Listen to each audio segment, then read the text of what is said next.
Hello friends, welcome to ಮನಸ್ಸಿನ ಮಾತು ಮಧುರ podcast. ಇದು ಮನಸ್ಸುಗಳಿಂದ ಹೊರಬರುವ ಮಧುರವಾದ ಮಾತುಗಳ ಜಗತ್ತು. ಬನ್ನಿ, ಮನಸ್ಸಿನಿಂದ ಮನಸ್ಸಿಗೆ ಒಂದು ಪುಟ್ಟ ಪಯಣವನ್ನು ಆರಂಭಿಸೋಣ. ನಿಮ್ಮೆಲ್ಲರಿಗೂ ನನ್ನ 27ನೇ ಎಪಿಸೋಡ್ಗೆ ಸ್ವಾಗತ.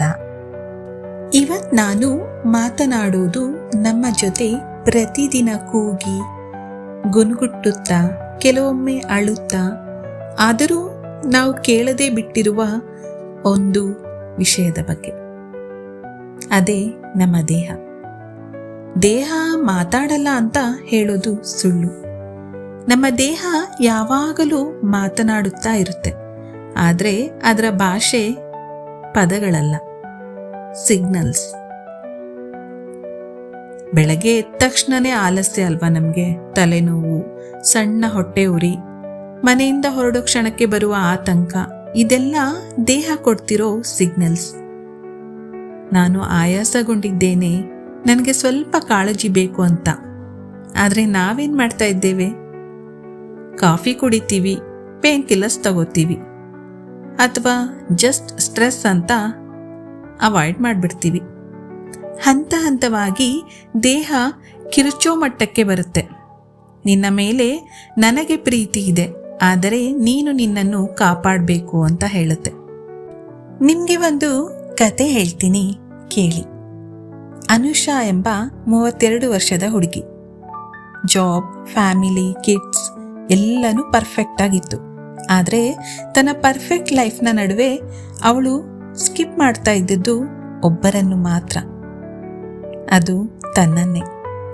ಬೆಳಗ್ಗೆ ನಿದ್ರೆ ಕೊರತೆ, ತಲೆನೋವು, ಅಸಿಡಿಟಿ, ಆದರೂ ಆಫೀಸಿಗೆ ಹೋಗ್ತಿದ್ಲು ವಿತ್ ಫೋರ್ಸ್ಡ್ ಸ್ಮೈಲ್. ಒಂದಿನ ಮೀಟಿಂಗಲ್ಲಿದ್ದಾಗ ಅವಳಿಗೆ ಸಡನ್ ಬ್ಲ್ಯಾಕ್ಔಟ್.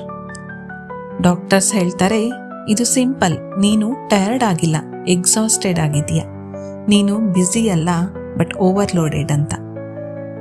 ಆಗ ಅನುಷಾ ಅರಿತಿದ್ದು, ದೇಹ ನಾವು ಯೋಚಿಸಿರೋ ಅಷ್ಟು ಸ್ಟ್ರಾಂಗ್ ಅಲ್ಲ, ಆದರೆ ನಾವು ಕೇರ್ ಮಾಡಿದರೆ ನಮ್ಮ ಮೇಲೆ ನಂಬಿಕೆ ಇಡುತ್ತೆ ಅಂತ. ಎಷ್ಟು ನಿಜ ಅಲ್ವಾ? ನಿಮಗೆ ಬೇಕಿರುವುದು ಡಯಟ್ ಅಲ್ಲ, ಡಿಸಿಪ್ಲಿನ್. ಹೆಲ್ದಿ ಲೈಫ್ ಸ್ಟೈಲ್ ಅಂದರೆ ಜಿಮ್ ಜಾಯಿನ್ ಮಾಡೋದಲ್ಲ, ಫ್ಯಾನ್ಸಿ ಸಲಾಡ್ ತಿನ್ನೋದು ಅಲ್ಲ, ಅಥವಾ ಎಕ್ಸ್ಪೆನ್ಸಿವ್ ಸಪ್ಲಿಮೆಂಟ್ಸ್ ತಗೊಳ್ಳೋದು ಅಂತೂ ಅಲ್ವೇ ಅಲ್ಲ. ಅದರ ಬದಲಿಗೆ ನಿಮ್ಮ ದೇಹ ಹೇಳ್ತಿರೋ ಲ್ಯಾಂಗ್ವೇಜ್ನ ಅರ್ಥ ಮಾಡಿಕೊಳ್ಳೋದು.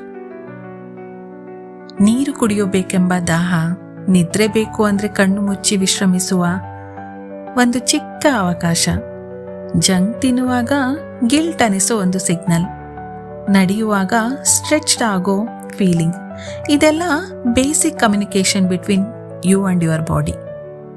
ನಾವು ಕೇಳಬೇಕಷ್ಟೆ ನಮ್ಮ ದೇಹದ ಮಾತನ್ನು. ನಮ್ಮ ಬಾಡಿ 3 ಪ್ಲೇಸಸ್ಸಲ್ಲಿ ಜೋರಾಗಿ ಕೂಗಿ ಹೇಳುತ್ತೆ. ಯಾವುದು ಗೊತ್ತಾ? ಸ್ಲೀಪ್. ನಿನ್ನ ದೇಹದ ಮರುಜನ್ಮದ ಸಮಯ ಅದು. ನಿದ್ರೆ ಅಂದರೆ ಸುಮ್ಮನೆ ಕಣ್ಮುಚ್ಚಿ ಮಾಡೋದಲ್ಲ, ಅದು ದೇಹಕ್ಕೆ ಸಿಗೋ ರಿಪೇರ್ ಟೈಮ್, ಹೀಲಿಂಗ್ ಟೈಮ್, ವಿಶ್ರಾಂತಿ ಪಡೆಯುವ ಜಾಗ. 6 ಗಂಟೆ ನಿದ್ರೆ. 6 ಗಂಟೆ ನಿದ್ರೆ ಅಂದರೆ ನೀವು ನಿಮ್ಮ ಫೋನನ್ನು 20% ಚಾರ್ಜ್ ಮಾಡಿ ಇಡೀ ಡೇ ಹೇಗೆ ಬಳಸಿದಾಗ ಹೇಗೆ ಯೂಸ್ ಆಗುತ್ತೆ ನೋಡಿ, ಹಾಗೆ. ಸಿಟ್ಟು, ಟಯರ್ಡ್ನೆಸ್, ಶುಗರ್ ಇಂಬ್ಯಾಲೆನ್ಸ್ ಎಲ್ಲವೂ ಸ್ಲೋಲಿ ಇನ್ವೇಡ್ ಆಗುತ್ತೆ. ದೇಹ ಸಸ್ಟೈನ್ ಮಾಡ್ತದೆ, ಬಟ್ ಲೈವ್ ಇರೋದಿಲ್ಲ. ಇನ್ನು 7 ಗಂಟೆ ನಿದ್ರೆ ಅಂದರೆ ಬಾಡಿ ಇನ್ ಮಿನಿಮಮ್ ಮೇಂಟೆನೆನ್ಸ್. ಅಂದರೆ ಚಲಿಸಬಹುದು, ಕೆಲಸ ಮಾಡಬಹುದು, ಆದರೆ ಎನರ್ಜಿ, ಗ್ಲೋನೆಸ್, ಫ್ರೆಶ್ನೆಸ್, ಕ್ರಿಯೇಟಿವಿಟಿ ಇರಲ್ಲ. ದಿಸ್ ಈಸ್ ಓಕೆ ಸ್ಲೀಪ್ ಥರ, ಬಟ್ ಹೆಲ್ದಿ ಅಲ್ಲ. ಅದೇ ಇನ್ನು 8 ಗಂಟೆ ನಿದ್ರೆ ಮಾಡಿದರೆ ನೀವು ರೀಚಾರ್ಜ್ ಮೋಡಲ್ಲಿ ಇರ್ತೀರ. 8 ಗಂಟೆ ನಿದ್ರೆ ಅಂದರೆ ಬಾಡಿ ಫ್ಯಾಕ್ಟ್ರಿ ಫುಲ್ ಕ್ಲೀನಿಂಗಲ್ಲಿ ಇರುತ್ತೆ. ಹಾಳಾದ ಸೆಲ್ಸ್ ರಿಪೇರ್ ಆಗುತ್ತೆ, ಮೂಡ್ ಹಾರ್ಮೋನ್ಸ್ ರೀಸೆಟ್ ಆಗುತ್ತೆ, ಇನ್ನು ಸ್ಟ್ರೆಸ್ ಹಾರ್ಮೋನ್ಸ್ ರೆಡ್ಯೂಸ್ ಆಗುತ್ತೆ, ಮೆಮೊರಿ ಇಂಪ್ರೂವ್ ಆಗುತ್ತೆ, ಹಾರ್ಟ್ ರಿಲ್ಯಾಕ್ಸ್ ಆಗುತ್ತೆ, ಸ್ಕಿನ್ ಹೀಲ್ ಆಗುತ್ತೆ ಮತ್ತು ಮೈಂಡ್ ಡಿಟಾಕ್ಸ್ ಆಗುತ್ತೆ. ಇನ್ನೇನು ಬೇಕಲ್ವಾ? ಈ 8 ಅವರ್ಸ್ ನಿದ್ರೆ ಮಾಡಿದರೆ ನಿಮ್ಮ ಡೇ 100% ಬ್ಯಾಟ್ರಿ ಥರ ಇರುತ್ತೆ. ನೋಡಿ, ಯೋಚನೆ ಮಾಡಿ, 20% ಬ್ಯಾಟ್ರಿ ಚಾರ್ಜ್ ಇರಬೇಕಾ ಅಥವಾ 100% ಬ್ಯಾಟ್ರಿ ಆಗಿರಬೇಕಾ ನಿಮ್ಮ ಬಾಡಿ ಅಂತ. ಇನ್ನು ಸೆಕೆಂಡ್ ಪಾಯಿಂಟ್ ಅಂದರೆ ಹೈಡ್ರೇಷನ್. ನಮ್ಮ ದೇಹ ಕೇಳ್ತಿರೋ ಅತಿ ಸರಳ ರಿಕ್ವೆಸ್ಟ್ ಇದು. ನಮ್ಮ ಬಾಡಿಗೆ 70% ನೀರು ಬೇಕು. ಆದರೂ ಡೈಲಿ ನೀರು ಕುಡಿಯೋದನ್ನ ನಾವು ಎಷ್ಟು ಮರಿತೀವಿ ಅಲ್ವಾ? ಅದೊಂದು ನಮಗೆ ತುಂಬ ಕಷ್ಟದ ಕೆಲಸ ಆಗ್ಬಿಟ್ಟಿದೆ ಇತ್ತೀಚಿನ ದಿನಗಳಲ್ಲಿ. ನೀರು ಕುಡಿಯೋದನ್ನೇ ಮರಿತಾ ಇದ್ದೀವಿ. ನಿಮಗೆ ಗೊತ್ತಾ, ಹೊಟ್ಟೆಯಲ್ಲಿ ಕಿರಿಕಿರಿ ಆಗೋದು, ತಲೆನೋವು ಬರೋದು, ಇನ್ನು ಟಯರ್ಡ್ನೆಸ್, ಇದೆಲ್ಲದಕ್ಕೂ ಫಸ್ಟ್ ಸೊಲ್ಯೂಷನ್ ಏನು ಗೊತ್ತಾ? 1 ಗ್ಲಾಸ್ ನೀರು ಕುಡೀರಿ, ಅಷ್ಟೇ ಸಾಕು. ನೀರಂದರೆ ಜಸ್ಟ್ ಲಿಕ್ವಿಡ್ ಅಲ್ಲ, ಅದು ನಮ್ಮ ಬಾಡಿಯ ಕ್ಲೀನಿಂಗ್ ಸಿಸ್ಟಮ್ ಥರ.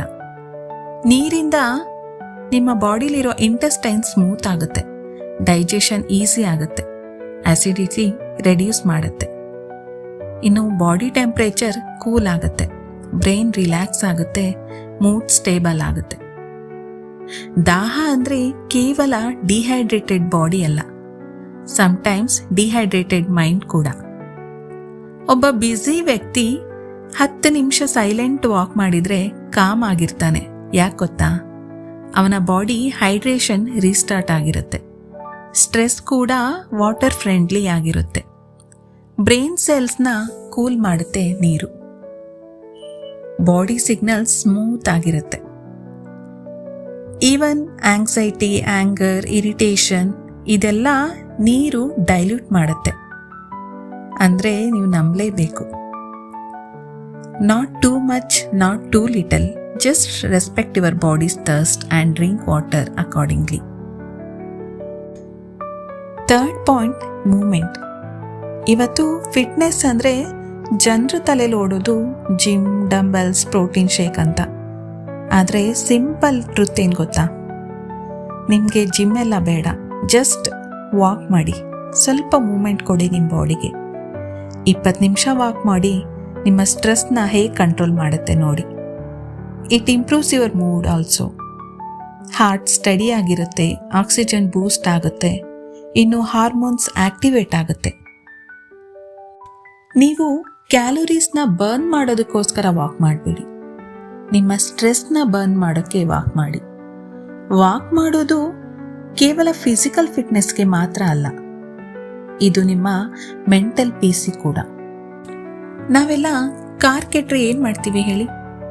ಮೆಕ್ಯಾನಿಕ್ ಹತ್ರ ಹೋಗ್ತೀವಿ ಅಲ್ವಾ? ಇನ್ನು ಫೋನ್ ಸ್ಲೋ ಆದರೆ ಬ್ಯಾಟ್ರಿ ಸೇವ್ ಆನ್ ಮಾಡ್ತೀವಿ. ಲ್ಯಾಪ್ಟಾಪ್ ಹೀಟ್ ಆದರೆ ಸ್ವಿಚ್ ಆಫ್ ಮಾಡ್ತೀವಿ ಲ್ಯಾಪ್ಟಾಪ್ನ. ಆದರೆ ಬಾಡಿ ಎಕ್ಸಾಸ್ಟ್ ಆದರೆ ನಾವೇನು ಕ್ರಮ ಕೈಗೊಳ್ತಿದ್ದೀವಿ? ಏನೂ ಇಲ್ಲ, ಜಸ್ಟ್ ಬಾಡಿನ ಪುಷ್ ಮಾಡ್ತಾ ಇದ್ದೀವಿ. ನಮ್ಮ ದೇಹ ಮೆಷಿನ್ ಅಲ್ಲ, ಅದೊಂಥರ ಮನೆ. ನಮ್ಮ ಪ್ರಾಣ ಲಿಟ್ರಲಿ ಅದರಲ್ಲಿ ಬದುಕ್ತಾ ಇದೆ. ಸೊ ದಯವಿಟ್ಟು ನಿಮ್ಮ ಬಾಡಿ ಮೇಲೆ ಸ್ವಲ್ಪ ಕಾಳಜಿ ವಹಿಸಿ. ಬೆಳಗ್ಗೆ ಎದ್ದು 10 ನಿಮಿಷ ಸೂರ್ಯನ ಬೆಳಕು ತಗೊಳ್ಳಿ. 20 ನಿಮಿಷ ವಾಕ್ ಮಾಡಿ, 6-7 ಗ್ಲಾಸ್ ನೀರು ಕುಡೀರಿ. ಬೆಳಗ್ಗೆ ಲೈಟಾಗಿ ಬ್ರೇಕ್ಫಾಸ್ಟ್ ಮಾಡಿ, 10 ನಿಮಿಷ ಡೀಪ್ ಬ್ರೆತ್ ತಗೊಳ್ಳಿ. ರಾತ್ರಿ 11 ಗಂಟೆ ಒಳಗೆ ಮಲ್ಕೊಳ್ಳಿ. ಜಂಕ್ಸ್ ಫುಡ್ನ ಸ್ವಲ್ಪ ರೆಡ್ಯೂಸ್ ಮಾಡಿ, ಸ್ಕ್ರೀನ್ ಟೈಮ್ನ ಕಡಿಮೆ ಮಾಡಿ. ಇದೆಲ್ಲ ಪರ್ಫೆಕ್ಟ್ ಲೈಫ್ ಸ್ಟೈಲ್ ಅಲ್ಲ, ಬಟ್ ಪಾಸಿಬಲ್ ಲೈಫ್ ಸ್ಟೈಲ್ ಅಲ್ವಾ? ಇದೆಲ್ಲ ನಾವು ಪಾಸಿಬಲ್ ಮಾಡ್ಬೋದು ಅಲ್ವಾ? ಈ ಎಪಿಸೋಡ್ನ ಮುಗಿಸುವ ಮುಂಚೆ ಒಮ್ಮೆ ನಿಮ್ಮ ದೇಹಕ್ಕೆ ಮೌನವಾಗಿ ಧನ್ಯವಾದ ಹೇಳಿ. ಧನ್ಯವಾದ, ನಾನು ನಿನಗೆ ಕೊಟ್ಟ ಹಿಂಸೆಗೂ ಸಹ ನೀನು ನನಗೆ ಇನ್ನೂ ಜೊತೆಗಿರುವುದಕ್ಕೂ ಸಹ. Please take care of your body. It is the first and last home you will ever live in. ಈ ಜೀವನ ತುಂಬ ಜೋರು, ಆದರೆ ಹೆಲ್ತ್ ತುಂಬ ನಿಧಾನ. Listen to your body, love your body, live your life. ಇದು ನಿಮ್ಮ ಮನಸ್ಸಿನ ಮಾತು ಮಧುರ. ಮುಂದಿನ ಎಪಿಸೋಡ್ ಜೊತೆಗೆ ಮತ್ತೆ ಭೇಟಿಯಾಗೋಣ. ಧನ್ಯವಾದಗಳು.